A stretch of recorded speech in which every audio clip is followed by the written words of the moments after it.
All right. Oh, me too. Now we're ready. The brows are out of control. There we go. I always wanted to do that.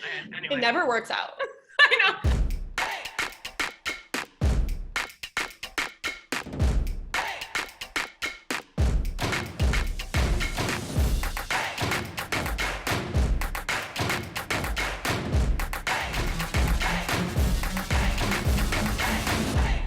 Welcome back, marketing nerds of the world. It is time for another episode of HAMYAW, and today, Margo and I want to talk about the big, bad P word, pricing. Because I've got to be honest with y'all, Margo and I got into a little bit of a fight a couple of weeks ago about pricing. So, if y'all don't know, I'm getting married this October. It's going to be a fabulous event here in beautiful Brooklyn, New York.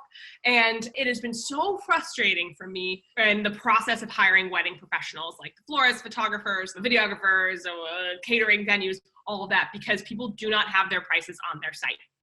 Now, I understand the logic, Margo. She's already going into her opinion. I was frustrated because people didn't have their pricing on their sites. It was impossible for me to figure out if that person was a fit for me and my budget without jumping through a bunch of hoops or waiting to get an email back. Or worse, get on a call, which is like super annoying. Who has time for that? And by the way, our fights are like, oh, if you could be on a fly on the wall.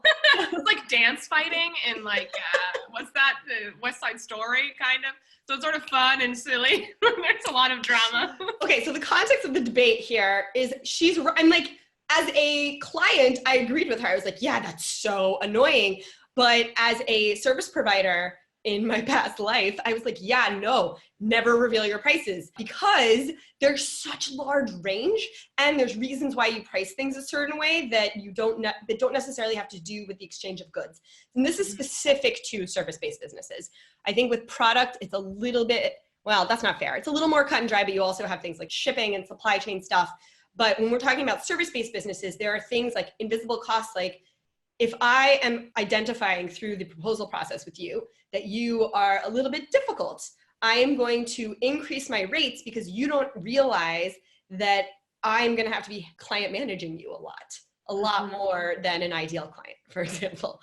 And that needs to account for some of my time. So it's not so cut and dry. Like I'm thinking in the copywriting context of like, I provide copywriting to you. And so you'd think there should be like a flat fee. This is a landing page. This is a sales page. This is this, but every client's different. You might have certain clients that are going to, have a breakdown every 10 minutes. So you become like their pseudo therapist. Yeah. And then you have ones that are totally hands off, but then see the end result, even though you've been updating them all along, and then they have a panic attack. Mm-hmm. So like, there are all sorts of different kinds, and you have to account for that in your pricing. You also want to know people's budgets before you price for them to get an idea of what their expectations are and to level set that. And so what Hillary said and I'm still, by the way, on both sides of the debate. Like, I'm not sure that I'm bullish on either, because you made a really good point about how to just give me a ballpark. Like if you're hiring a florist for your wedding and your budget is in like the $3,000 range and they're in the $40,000 range, that's just helpful to know and like not like waste your time. Yeah, and that's why I'm a starting at price point evangelist, because I think if you have like a baseline that people can know where to put their budgets. I totally agree with you on all points, and as I was I so politely waited. No, but I think also the interesting thing about this is that these wedding service providers have the starting point of this like theoretical strategy, but are not seeing it through. And the reason why is because they don't have their prices on their website, but I sent them an email. I wait for 2 days for them to respond, and what do? They send me a link to their static pricing list on their website. And what I think that is sort of missing from the conversation in the wedding space and around maybe pricing in general for service providers is if you're not going to negotiate, if you're not going to adjust your prices, just put them on your website. Yeah. And I understand that it gives you flexibility. I think keeping your prices off is a good strategy, or having starting at prices is a great strategy because you're going to have to negotiate sometimes. But if your prices are set anyway, why are you making them jump their hoops? I totally agree. I totally agree. Because I think I think maybe they're using it to qualify people more seriously, but that's really stupid, especially if you're taking 2 days to respond. Like I would automate that shit. Exactly. See, and that's the thing. And I think this is where, especially around pricing, and I wrote a whole piece about this, it's sort of this other instance in pricing where one piece of advice gets applied to everything and people forget that really every approach to pricing, every strategy, every dollar you estimate is in a case-by-case basis. It's all about context. So in the case of wedding industry folks, let's say a florist, for example, if I hadn't had a clear vision of how much she was able to take on, I wouldn't have even known to approach her because my floral budget is not super high. And I also know that there are some florists who don't get out of bed for less than, 5, 10K for an event, and which I totally get and respect. But if I don't know that and I'm contacting you, you're wasting my time and your time when you could actually be qualifying your leads by posting starting at prices on your website. Yes. I totally agree. Like there's such a huge range and I think it's so tricky, but they heard that advice. Take your stuff off your website so you can customize your quotes, but they're not customizing quotes. It's just, you're required to give your email to get a link back. I would encourage a lot of wedding professionals sort of watching this, if there are any, to consider reviewing their strategy and making sure that the fact that their prices are off their website is actually serving them and part of the bigger strategy as opposed to just something they heard. I think you point out something really important, which is like part of the reason you obfuscate is when customization is a really big part of what you offer and you don't have consistent packages. Yeah. Like, that is part of it. And then let's use floral as an example. Like if you ask any florist, they're going to tell you, well, prices depend because it depends on the season, the flowers, how many you need, the way in which you want them in a bouquet, what kind of vases. Okay, fine. There's lots of levers, but it's also your job as the business owner to know the range of those things. Yeah. So I think where you get in trouble and where it gets sleazy is when people are hiding their prices because they don't actually know and they're making shit up. And I have worked with those consultants. They're like, I'm just going to put this at 150, 200 because I think they have the budget for it. And it's like, but are you doing that much work? It's like, no, it's just good margins. And I'm like, okay. I mean, I'm all for margins, but like, that's just ripping people off. And so I think you do need some benchmarks that you can help people with. That's such a problem in the pricing space when people don't know, because instead of taking time to estimate, they just throw out a number that sounds good. And sometimes they get it. And this is a big divide that Margo and I have been talking about. This is kind of off topic, but this is a big divide in the men versus women entrepreneur sphere, where men are more likely to just throw out the number and be like, I think it's worth this, give it a shot. Whereas women are like, okay, so like, is all of this in order? Like, am I inconveniencing anybody? All of this. And I think the answer is somewhere in between the two. It is such an interesting sort of experience seeing pricing across industries, because this prices on your site, no prices on your site is a constant discussion in our world, like in the copywriter, consultant, online business world. It never stops and everybody's got an opinion. So I'm thinking also about the locksmith behavioral economics example. Do you know about this? You know how with marketing, especially with writing, anything that's writing related, people think that they can do it. They're just like, well, I know words, so I'm just paying you to take this off of my plate. And they kind of don't realize the work involved. And so when I learned about this locksmith thing, it clicked for me for marketing, and I'll make the connection. So they did a study, but the anecdote around it is that there's a locksmith. And when he's starting out, he comes to your house, let's say you locked yourself out. And he spends forever just like futzing with the door, like messing around. You're seeing how hard he's working. So when he turns around and says that's going to be $150 because it took him 3 hours, you're like, oh my God, thank you. You did such a good job. And then the better he gets, the less time it takes. And then all of a sudden he's doing it in 15 minutes and he's charging you $150 and you're going, $150 for 15 minutes of your fucking time? Like, I'm not paying that. And people started to get mad. And so this particular locksmith actually took a longer time just for the fuck of it. Like, he would have gotten the lock undone and then he would just futz around for a little bit longer just to get people less angry and feeling grateful and paying his fees. And so the point of what we show is like, we need to see the work involved, or we don't see the invisible labor of the 15 years of your life it took you to get to doing it in 15 minutes. Yeah. And so that's a little bit why I am pro hiding your prices and getting to where you get alignment on what the work involved is. And so you have respect from the client.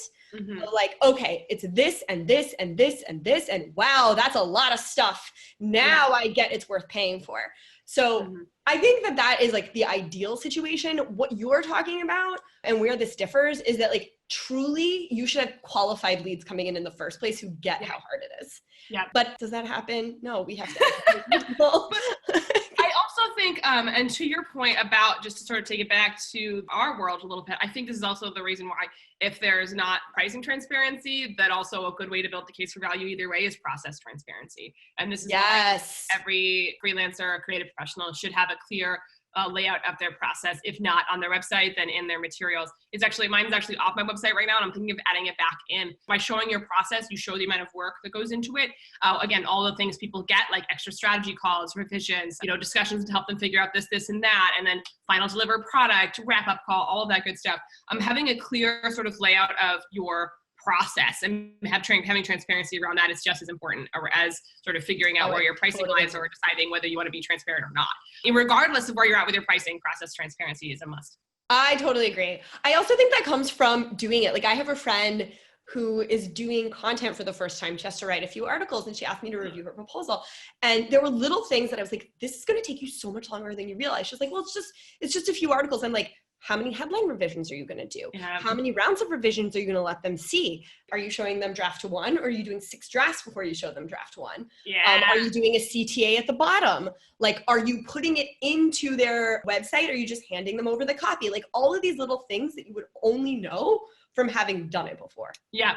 Absolutely. And that shows like having the step-by-step and thinking of all those little things also helps your clientele and customers feel taken care of. Yeah. Which is a huge part of why people pay a premium in the first place. People pay a premium, I know, for my writing, because they're like, she's got great ideas. She knows strategy. She understands sales. Like, here's what I got. Run. And run I do. And that is what people pay for, aside from the results and excellent quality work.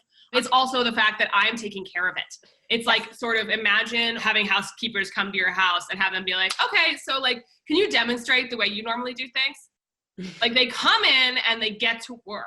Yeah. And that's why you hire them. And I think that while the convenience factor is not 100% of why people hire copywriters or designers or consultants, it is a piece of the reason, because they want someone they can trust behind the wheel so they don't have to worry about it. Yep. Yeah. So that's why revealing process and having that discussion and having, again, like a signature process is so important. Yes. Yes. Just yes. To all of it. I love when you agree. You're so enthusiastic. I feel like we set this up so people would think we were fighting. We were, you guys, I swear. We were, but we spent so long talking about it. We really have. We've been talking about this for weeks, and this is going to air way later, so who knows? We might be fighting again. But that's the thing. Like, what's cool about fights at our level is that we should be like, disagree. Here's why. And you can go toe to toe and then sort of meet in the middle. But it does really is the question for price transparency of like what you list and what you don't. I think premium versus not also matters here. Because oftentimes you hear, and I get this, is that like, if it's a price shopper, you don't want them. Like, if their first question is how much does this cost? Yeah. It's probably not a good client for you. So if that is true, I get why you would want to keep that under wraps, but I also think you want a good starting point. I like the starting point. I agree. And it's also, I think we also have to remember context, because some people will have businesses where there could be a huge range of what they charge for the same product for a solopreneur versus like a Fortune 500 company if you work both in private business and, in small business and in corporations. Yeah. So if you're, like, a consulting package could be $1,000 here and $10,000 here for the same service because they can afford it. But a lot of businesses service. Yeah, a lot of businesses are in one or the other. So I think that's also worth noting as well, where if you want to give yourself the freedom to have that range, make sure you're using it. Yep. Otherwise, you can use a starting at price point to qualify your leads. Yep. I think. I promise we were arguing about this, guys. I think we just solved it. You're welcome, Internet. Online business, we just solved the pricing question. Yay! That'll be the title. Hillary and Margo solve pricing. And scene. All right. Well, you guys, thank you so much for watching. I'm Margo Aaron. And I'm Hillary Weiss. We will see you in 2 weeks. If you liked this episode, please like it below. Leave a comment. We are always responding. We will go deeper with you. If you disagree with us, we'd love to hear why, but be nice about it. Well, yeah, Subscribe, tell all your friends, and we'll see you in 2 weeks. Bye. Bye, guys.